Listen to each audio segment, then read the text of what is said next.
I'm grateful to the founding fathers of America for the sacrifices they made and the fight they went through to create our government to protect our rights.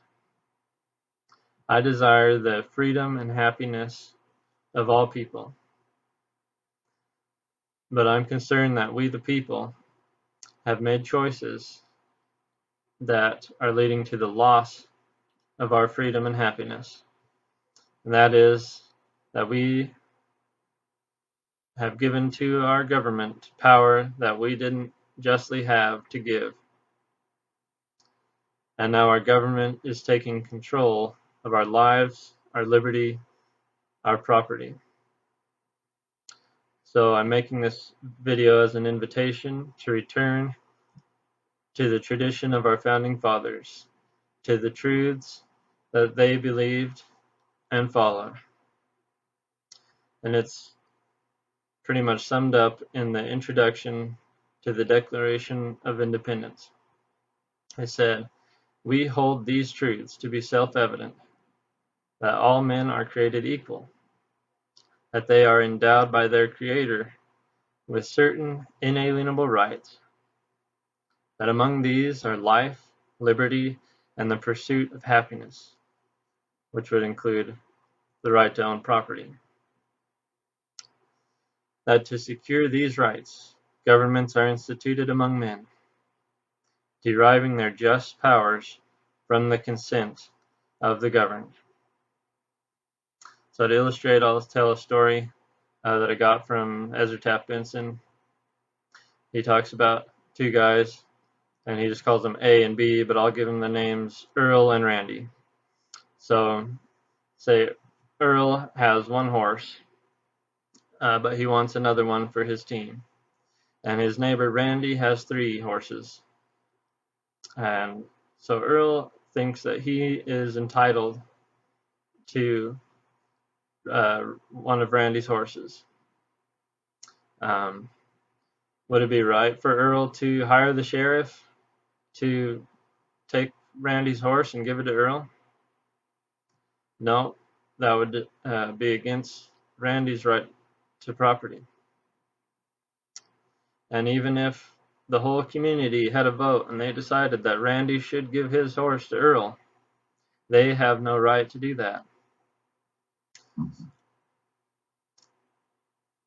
So, to quote Ezra Taft Benson, he said, "The proper function of government is limited only to those spheres of activity within which the individual citizen has the right to act.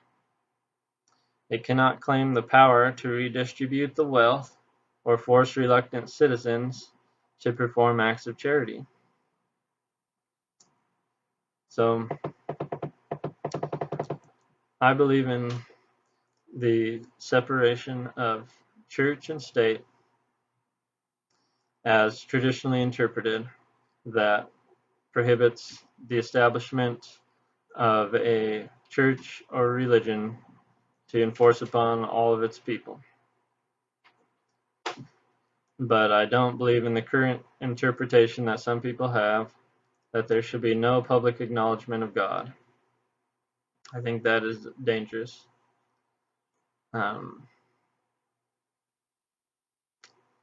So I don't think people should be forced to believe in God, but I encourage people to believe in God, because that is what will bring us the most happiness. He is righteous and knows what is best for us. And when we follow him, that is what will make us happy and free. So I'll share this last quote from Ezra Taft Benson. "No people can maintain freedom unless their political institutions are founded upon faith in God and belief in the existence of moral law. God has endowed men with certain unalienable rights, and no legislature and no majority, however great, may morally limit or destroy these. The function of government is to protect life, liberty, and property, and anything more or less than this is usurpation and oppression.